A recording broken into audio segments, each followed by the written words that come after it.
Alright, so in this video, I'm going to be breaking down a pretty important topic that I see a lot of traders struggle with, especially trading NQ futures, whether you're trading gold, NQ futures, or whatever, it doesn't really matter, is learning how to anticipate and identify low probability and high probability conditions. This is actually important. A lot of people will probably sit here and be confused like, oh, I don't know if we're going to be in low probability or high probability. How can you tell without looking at the future? Very easy. You can see how price manipulates and accumulates before we get into a certain period of time, which you can collect data on, by the way, which is what I'm going to be showing you in today's video. We'll get into some chart examples very soon, right, on how I would go about learning how to anticipate and identify the different types of conditions I want to be trading in. You have realistically about 18 to 22 trading days in a month. You're not expected to trade all 18, 22 trading days in a month. Right, I usually only really go for about 8 to 12 trading days a month. That's it. But I'm still making more than if someone was trading every single day. I'm still making a consistent amount. And I think consistency is what you're trying to achieve in trading. That's what you should be looking to achieve. You want to be a full-time trader, you want to be buying all these nice expensive things, you need to be consistently profitable in order to achieve that. And you can't be consistently profitable if you don't even know how to identify what type of conditions your model thrives in the most. So I'm pretty much going to give you a complete A to Z rundown, completely raw video on how I would go about doing it, understanding how to collect data on the different types of conditions, how to identify it. I'm up about $34,000 on the month trading so far. I have had 3 payouts from Take Profit Trader. You can see the 10th, the 7th, and the 1st all on the top there. Hopefully you can see that and it focuses. I also trade my personal capital trading gold. On that note, let's skip over the nonsense and let's get straight into the video. All right, so let's get into it. So this is how I would go about identifying and anticipating or learning to anticipate high probability and low probability conditions, like how you can spot it in real time without obviously having to wait for a specific time period to show you something or anything like that. Now, there's a couple of ways of doing it. What I'm going to do first is I'm going to show you the actual method that I would go about looking for this in a backtesting form and how I'd sort of train to understand, right, and collect data on how to identify conditions. So what I would actually look at is I'm trading on NQ futures. So this is going to be NQ futures specific. You can do the same thing for ES, but it just works a lot better for NQ since I've been trading that for a longer period of time. I'm going to be looking at the 9:30, and I really trade only till about 9:30, 10 to be honest with you. I'm usually done for the day before then. But you can go ahead and execute these trades up until about 11 if you want, or even sometime into the PM session if you're looking for greater swings, which is something that I usually do for 5 to 15 minute fair value gap continuation trades.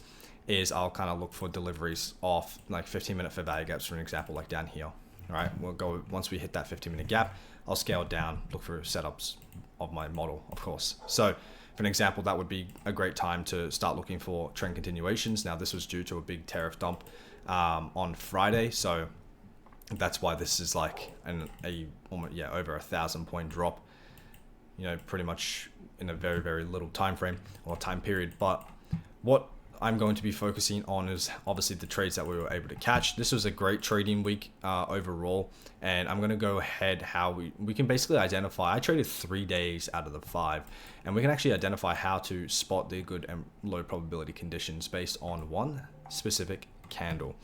Let me do that real quick.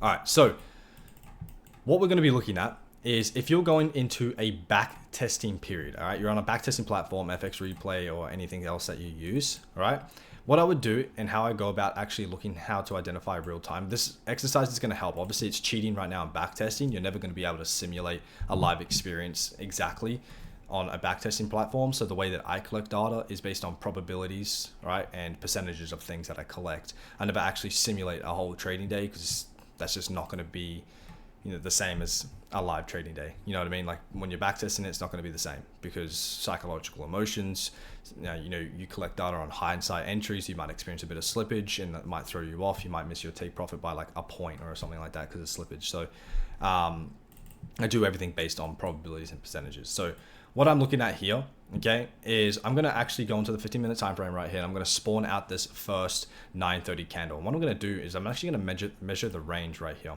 If the 15-minute candle, right, is more body than wick on either side, okay, it's more body than wick on either side. You can see if I measure out the biggest wick right here, that's 1950, and if I measure out the body, you can see that's 56 points. Then that's already a great sign overall. Now you're not going to be able to spot this in real time, but you can actually go to these days and do a little trick, which I'll show in a second. If the whole candle range is greater than 60 points in the 15-minute time frame, you know exactly that price is going to give you, with those two confluences that I just showed you, those tricks, a medium to high probability range. And the way that I like to do it is medium probability ranges kind of range anywhere between 100 to about 150 points, right, in terms of the whole session up until about, let's just say 10:15 a.m., right? 10:15 a.m. is 100 to 150 point ranges, right? That's going to be like medium probability. If you're doing till 11, it's obviously going to be a lot greater. It just really depends on your time. I'm just going to do it to 10:15 because that's all I trade towards. And high probability ranges are going to be 150 to like 200 point ranges, right? So that's where I go off. Now, if I can come into the day and I can see that the opening range price action, the first 15 minutes is, a range greater than 60, I know that 9:45, 10, and the 10:15, that price action area, I'm going to actually be able to execute with a good statistic right here. I'm going to be trading with a day that has medium or high probability guaranteed on it, right? So I can collect data. I can go, okay, on Friday the 10th of October, we had an 83.25 point range right here on a Friday, right? I can see that overall, that's an 80 point move. I'm going to now play out potentially the rest of the session. Let's go to like 10:15 for an example. All right. And if we go to the whole way, we have 94 up. We have then 84 back down. We're playing in a good high probability range. All right. So we're moving 94 up. We're making 84 back down. We're in a good high probability range. And this is something that is going to be helpful as well, because yes, you'll be able to play this out and grab statistics and then be able to correlate the first 15 minutes with these type of ranges and get that percentage. So knowing if you waited the first 15 minutes, for an example, you'd be able to know that, okay, we're going to have a good high probability range. But we don't want to wait time period. Now, when I'm trading 9:30, 10. So I'm not trying to give up 15 minutes just to wait, just to trade 9:45 to 10. I want to be able to get in and get out. This is another trick that I'm going to be able to use. Okay. Now, what I'm going to be going is I'm going to go to down here as well on the 9:30, but I'm actually going to change to the 5-minute. Now, what I'm looking for specifically, the first 5-minute is always usually the most volatile in the New York Stock Exchange, okay, open. I'm going to mark the lowest to the highest point. If we have a move, a range bigger than 45 points, I know that price is now going to actually lead into having a medium or high probability range when we see that 15-minute candle form. So I'm putting pieces together. Okay, this first 5 minutes is bigger than 45 points. I know that the 15-minute candle is going to be greater than 60 points, for an example, greater than 50, 60 points. So now I know, right, with only just waiting the first 5 minutes, we should be trading on a medium to high probability day, more so a high probability day. Now, I can do something else even further. Now, I usually would go to the 30-second and 1 minute. The 30-second is my entry time frame of choice. This is where it works the best for the fair value gap continuation model, although it works really well on the 1 and 2 minute.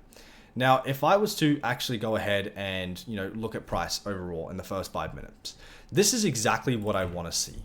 I'll show you exactly what I don't want to see though. Okay, so let me just point out this. So what I want to see is I want to see good displacement, either lower or higher. I don't want to see price stuck in a cumulative range like this. So I don't want to see it like this, for an example, with the first minute candle. So the two 30-second candles here make up the first 1 minute. I really don't want to see it just stuck in that level. So now what I've been able to do is if we start to have breakouts from the first 1 minute candle price action, then I know that we could have good displacement at the first 5 minutes. Now, usually the first 5 minutes will take out some form of liquidity or set us up to take out liquidity within the next two 5-minute candles in that first 15-minute candle range, that opening price. All right. Now, This is perfect because you can see we actually ended up breaking out of this first minute candle, and this is showing really, really good volume. We're having bodies that are stronger and larger than the wicks as well. We're having good trends and identification are forming here. Most of the time, what I'm even doing is I'm not really actually picking out what price action realistically looks before on like a lower time frame scale, more so a higher time frame like 15. But I'm not going to be looking at anything on the 30-second or wondering anything there, because when I'm trading only in session price action. Now I don't trade the first the first 1 minute candle, definitely, because that's a very risky candle to trade, and I'm just not willing to put my risk right there because it just does not have good statistics. But if I can see it push out of the 1 minute range, I can see that price is very, very clearly giving me a potential fair value gap continuation opportunity. Now this could inverse, but it also could respect. Now my model isn't inversion fair value gaps, it's a fair value gap continuation, but it's a very specific fair value gap continuation. So you can see that this is actually probably a medium probability setup just because we did close past the 50% level here of this fair value gap. But right, you can see that we did have an obstructing fair value gap in the way. So I wanted to see price maybe close above a previous candle high here as well, because we did have this, right, in this way. But if we could do it now, but then close above the fair value gap and inversing it, then that could go really, really well hand in hand for us right here. So you can see that price ended up coming into this bullish fair value gap right here. We then came into this and respected it. So we did expect price to push a little lower. But if we were to see the next candle or play the next candle out, you can see that price ended up pushing above, inverting that. And it also, right here, right, it also closed above the previous candle high. Now, this was a great execution to take your trade in with the stop loss going below, right? And then going, for a 1-to-1 risk to reward, which is all I do, right? This is great. This is exactly what I want to see. If I'm trading a fair value gap continuation model, I want to see price make a solid indication. And when I see a solid indication, I really want to see price give a strong move to a key level. Now, the key level that I was actually looking at on this day's price action, if I play it out, was actually the Asia high right here. The Asia high and this 2 a.m. high right here. This 2 a.m. right here. Okay, so when these highs are right next to each other, okay, and you will see this very often with Asia and the 2 a.m. when they're right next, or Asia or London, sorry, when they're right next to each other within like a 10-point distance, it's almost like a magnet of price. It's almost like a guarantee. You're walking into a casino like, okay, this is where price wants to trade to right now. So when I seen that opportunity, that price is displacing towards that level, I don't need to look for anything else. I don't need to over-analyze price and go, okay, I'm a bit worried that we're getting a pullback right now. We want a pullback. You know what I mean? We have our indication that price is now above the first minute candle with good volume, right? Already in the first, 4 candles, right? We're already a plus 53% range, 53-point range. So I'm looking at this like, okay, this is already past a 45-point. Already off my indication. Now I know that I'm going to be taking medium to high probability trading conditions, right, into play, right? I'm not taking it as a probability like, okay, my trade should win. I go, okay, we've got volume in the market and that's all I care about. When volume is in the market, we have these good point ranges. And then when we have those good point ranges, you're not, sitting in consolidation, you're having quick movements to price, and you can obviously play the trade out and, you get really, really, really good displacement towards these levels. All right, we're getting good moves, 40-point moves to the upside, and this is all you really need if you want to execute base hits. Now, whether you don't like the 30-second, you did end up having the 1 minute continuation with a break of structure as well. You can see, look at the amount of volume that's coming into the market right here. If you ran like a 30-point stop loss, like what I was doing before, right? Price didn't quite hit it there. Let me play it out because it did hit later. Right, there you go. You can see that price is able to do this. This is good price action. Look at the first minute candle. We wicked down. We never even trade that in the first place. And then price is moving up and moving with good intent. All right, that is the main thing that I'm trying to show you guys. If price is moving with intent towards a key level, showing that it's got good structure, good order flow, where we're respecting fair value gaps, we're going up, we're going respecting them, and then we're moving higher towards key levels with intent, right? We're moving with intent. We're not sitting in a cumulative range where we can't break the 930, 1 minute high or low or anything like that, then that's going to be something that you kind of want to stay away from. And initially, like I said, off that indication already, we're seeing a 54-point range, which I told you, if the first 5 minutes gives more than a 45-point range, then, well, that's something that's going to be a high probability or medium probability. So let's actually kind of look at, overall in the day. So for me personally, I traded Monday, I traded Wednesday, and I traded Friday, and I actually could have traded Thursday. I'll explain why I didn't actually take a trade on Thursday, but this is the goal anyway, is to make sure that we're trading on days that give us an edge, that have high probabilities and not low probabilities. And to be honest, my mindset coming onto the Thursday was I wasn't really wanting to trade anyway. I'd already done well for Monday. I left Tuesday and then I traded Wednesday. And this is actually something that's super important, especially if you guys want, wait, let me just sit up right here. All right. Especially if you guys want to stop trading in just shit conditions and you just want to start trading with actual purpose, all right, with a higher probability, is to really make sure that you're understanding that not all 5 days you're going to be guaranteed a trade, right? You're not going to sit there and go, okay, all 5 days, I'm going to find a trade that's going to give me money. Now with my model, I've seen countless students do it 5 days in, 5 days out with the fair value gap continuation model. Since it is a scalping model, we have an entire indicator built on it as well, right here. All right, you'll have an entire indicator built inside, so it just kind of helps people understand that. But look at the common pattern. This is something I was able to go, okay, I'm not trading Tuesday for one specific reason, right? Look at the 9:30 candle here. Look at the first 15 minutes. That's going to be a 104-point range. Look at this first 15 minutes. 46. That is minus 50, and it's not even greater than 50, and it's not even at that 60, which I prefer that 60. Now look at Wednesday. 79-point move. We're more than 60. Look at this. This is 76-point move, right? Look at this one. Remember? 84. We had high probability days every day except for Tuesday. And I realistically could have traded Thursday, but I put Tuesday definitely away. Now, what I'm going to show you after we kind of work through a little bit of what we're looking at first is how to now play it around news specifically. So let's just go into this first. Monday, we have no news. A lot of people don't know how to collect data on market conditions. And a lot of it is also in play with understanding what type of news events are on that day, right? On the next day or on the week, okay?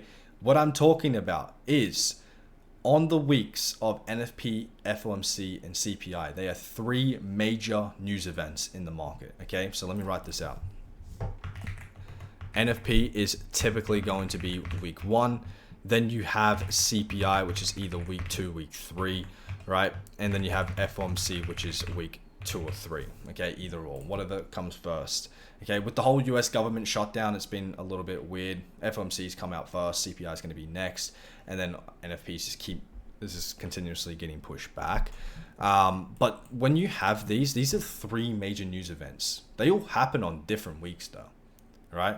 They all happen on different weeks. So what I like to do is on those weeks specifically, I like to collect data on how those weeks develop.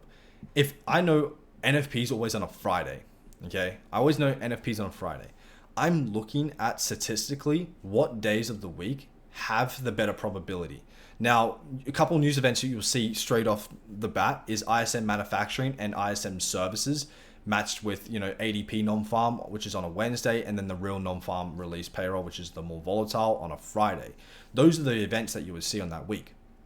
What I'm doing specifically is I'm collecting data on the days that have those news events. So ISM manufacturing, for example, comes out at 10 a.m. All right, so ISM manufacturing comes out at 10 a.m. Eastern, all right, Eastern Standard Time. I'm looking at how price develops before 10 a.m. Is it worth trading before? Can I find a trade before the news, or should I wait till after? Now with ISM manufacturing, I can actually trade before. It's really good data, actually. I can trade before, right? But for something like ISM services, I don't want to trade before. I mostly want to trade after. And it's collecting data on trading on the days with specific news events and singling out the pieces of information that you find, whether it's worth trading before or after the news release, and seeing if it's worth, even trading that in the first place. So for an example, just wiping out low probability condition days is understanding, okay, hey, if we have ISM services, I know the first 30 minutes straight off the New York Stock Exchange open isn't high probability conditions. And you can anticipate that by having prehistorical data on how price moves on that specific news event. It's a very simple piece of data to collect, but it's going to help you overall eliminate trading days, which should be your whole purpose. It's going to help your psychology when you're knowing that you're trading with good conditions, right? You're going to ultimately trade less as well, right? And you're going to trade with less bad conditions. You're not going to sit here and just blame price action 24/7, which most people do. Oh, this is bad PA, this is bad this is bad that. We know why it's bad. We should know why it's bad. If you want to be a profitable day trader, you shouldn't just come into the market and go, here's my model, I'm going to trade it. You don't even know what type of conditions your model actually thrives in because you have no data, you have no understanding, right? People think that I need trending conditions for the fair value gap continuation to work. I can still trade it in rangy conditions, right? As long as I know the conditions, right, that I'm in, medium or high probability ranges, right? High volume or low volume ranges, right? Those are going to be the difference maker in my model specifically, and most people's model actually. So taking a look here, right? A lot of people avoid Mondays with no news. I love Mondays with no news, especially on the weeks of FOMC and CPI if they have no news. It's actually one of my favorite times to trade a no news Monday, which a lot of people will actually fear, right? If I'm looking, right, look at this. Look what I'm noticing right here. I'm seeing that we have great displacement down, right? We're moving with intent. What is the intent here, by the way? All right, let's go to the 15-minute time frame. What is the intent here for 9:30? What did we do? Okay, I can see that price over here at 8 a.m. made a new all-time high. Okay, so we've made an all-time high. We've taken out the 6 a.m. high over here on Friday. All right, now what we need to do is we need to see if price either wants to push higher and continue making a new all-time high.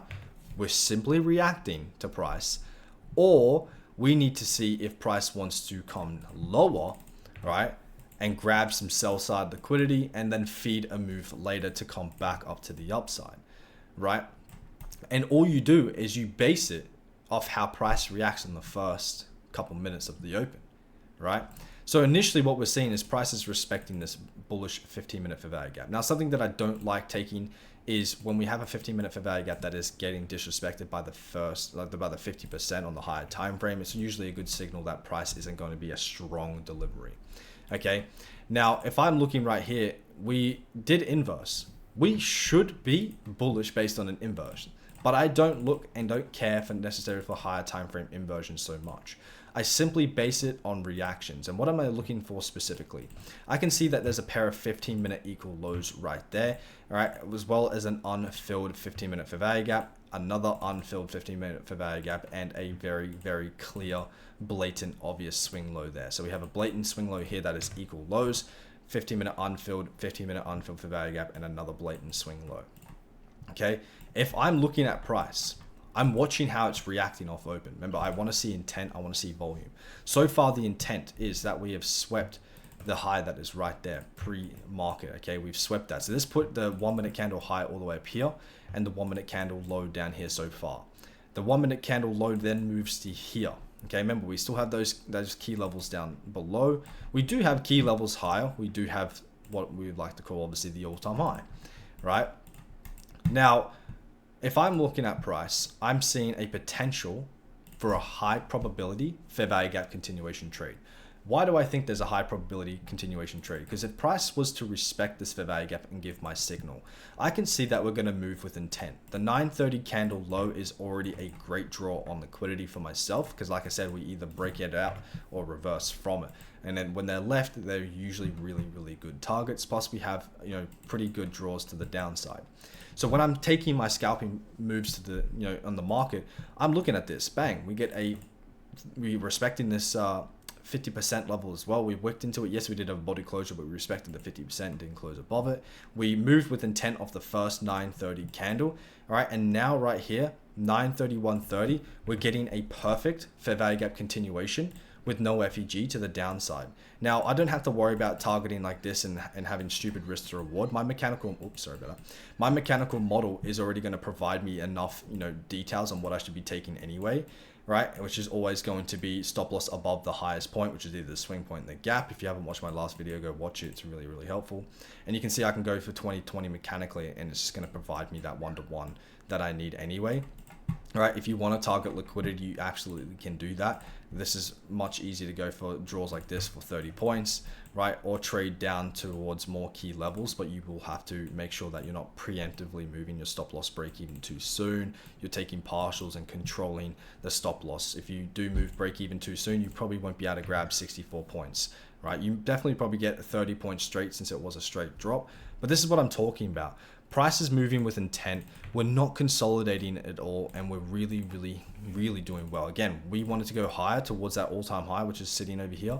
We needed to move to that level, but we would have had to inverse this bearish fair value gap. Now, if you just singly focused on everything that happened only inside, right, of the New York Stock Exchange open up in this session, if you saw none of this, you would have thought bearish, and that's all you need to do. You need to react to what price is telling you.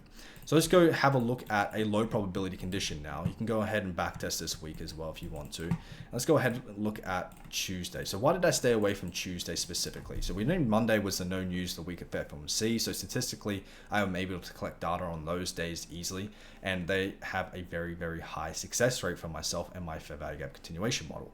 Now, Tuesday is the day before FOMC. Now, Tuesday with no news is lower probability, but Tuesdays with news on the day before FOMC, if you don't know, FOMC releases on a Wednesday at 2 p.m., right, is good conditions if it has news. But this one doesn't have news. You know what my data tells me? To stay away. All right, and look, my mind was already switched off for this. We had a 46.25 point range. If I just went to the 30-second, we have no intent. We have no control. We're barely, yes, we're breaking out right here, but we're creating zero fair value gaps. And in the first 5 minutes, what did we see? In the first 5 minutes, we saw a 30.75 point range with no opportunities for intent, displacement down. We left no fair value gap. We left no gaps at all. And we just kind of just trickled to no man's land and continued to consolidate on the entire day. Something like that, based on the first couple minutes, how the candles are moving, how it's displacing, if it's consolidating and staying in an accumulative range like that, I'm out of that. Mindset's already out. And my mindset was already out of that coming into the day because of that, obviously, the statistic that I'm collecting around news, which is super helpful because my mind was already out of that. But then I can go on to like the next day, for an example, all right? And I don't obviously see the 15-minute candle. I'm just watching as it playing out, but we see 79.25, let's call it 80-point range of the first 15-minute candle. Go back down to the 30-second. What are we seeing right here? We're seeing great displacement. We're seeing no shorts at all. We're seeing just straight liquidation to the upside. We're inversing fair value gaps left, right, and center. Right, we have a breakout of the first 1 minute. I actually did end up taking a long here. The reason I took a long was because of how strongly biased I was towards this unfilled 15-minute fair value gap and towards this London high that was resting above, right? You can see that price's main objective was to come down towards this 15-minute fair value gap. We can obviously see price bouncing off it. A lot of people wanted shorts this day. No idea why when we have a 15-minute unfilled fair value gap, that's like, what are you doing? It's automatic, pretty much easiest longs guaranteed if you do find a trade. So what I did was I utilized a fair value gap down here. That price ended up coming off on that first 1 minute candle, and you can jump in a trade nice and early here so you didn't skip it. This was a okay trade since we did mitigate the gap on the left, failed to push below, and then did get the closure above the previous candle high. Right, so I did end up executing that trade in the first minute, which is something I usually don't do. right? But again, it worked really, really nicely. I didn't even really want to take that on my main account, but I did just because I didn't want to lose the draw. I knew the first 5 minutes was going to pop out and, you know, go very crazy. But you can see that price ended up giving a nice point range. Let me just go back and show you. So for the first 5 minutes, let me put a vertical line right here. So you can see vertical line. Grab my price range tool. You can see that we're working with 60 points already. This is perfect. We're working the 60 points ranges, okay? I'm looking at this and going, all right, cool. Little pullback. What do we see here? We're getting a very, very beautiful rejection of this fair value gap right here. This one specifically, not anyone else. We don't have to watch anything else. We just have to watch what we're respecting and delivering off right here. Perfect. We have a high. We have intent to go higher if we want to go higher. We're forming a current trend. Again, if you ignored everything to the left, price action on the lower time frame, just focus on that, we'd look very, very bullish. Okay. And then we get a closure above the previous candle high right here with this bullish candle. All right. After not even closing past the 50%, our stop loss can just go literally below the low there, or if you want to round it to 20, up to you. Right. And bang, you hit 20 points. Now, even my indicator was able to call both two longs out of that trade right there. Not even the one I took, but two of these ones. It only calls out the A plus setups. So that is why, based on its specific settings. All right. And you can see that it even called out two beautiful longs right there for you to take a very, very easy trade. And this is what, you know, trading with conditions can do for you. Again, I would have just traded Monday, skipped Tuesday, and traded Wednesday. Now, Wednesday, I love trading FOMC day because it's usually good volume, right? That is why I like trading with days with news, because it brings volume into the market. Days without news, I usually step away. So that's a great trick to obviously collect data on the different types of days around news. So that's going to obviously help bring volume or leave volume out of the market. Okay, that's a great identification. And that's going to help you. Again, looking at how price is moving within the first couple candles. Are we breaking the first minute candle pretty much immediately? Are we flying? Are we moving with intent? Again, you can compare that Tuesday and just see that we're accumulating within a very small range. We're having less than 45-point movements, so it's not going to be helpful. Bang. Just like that, Monday, Wednesday, you would have taken two trades which were presented to you, ignoring this first one that I ended up taking based purely off my model and intuition, which is why the indicator didn't call it. All right, you would have ended the day absolutely green. Absolutely green. You would have skipped Tuesday and would have stopped with the insufferable price action that was on that day, the low volatility. So hopefully this video was helpful. Hopefully it, you know, give you a little bit of narrative on how conditions can really shape you and change the whole entire, you know, trading career for yourself. It takes you out of just trash conditions and keeps you in good conditions.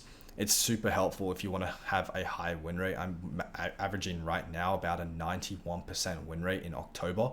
I have not taken a losing trade that has been so significant. I did take a few trades that were a slight loss, which brings the win rate down. But if we're thinking in terms of days that have been profitable, I've not had one red day in October so far. And I had 7 red days in September. All right, I did trade a lot of that September. So 7 days is the most this year, other than March, which was 8 trading days or 7 trading days as well, losing. But yeah, hopefully these conditions, or understanding how to read and anticipate conditions based off the first opening price volume, how it moves, how it accumulates, looking at point range specifically is going to give you a better edge in the market. If you want to learn more about my fair value gap continuation model, all right, you want to pick up the indicator. This is for my lifetime users pretty much only, not the premium, but you can obviously grab everything you need to know inside the premium community, which you can click and link down below. And yeah, that's pretty much it. I'll see you all in the next YouTube video.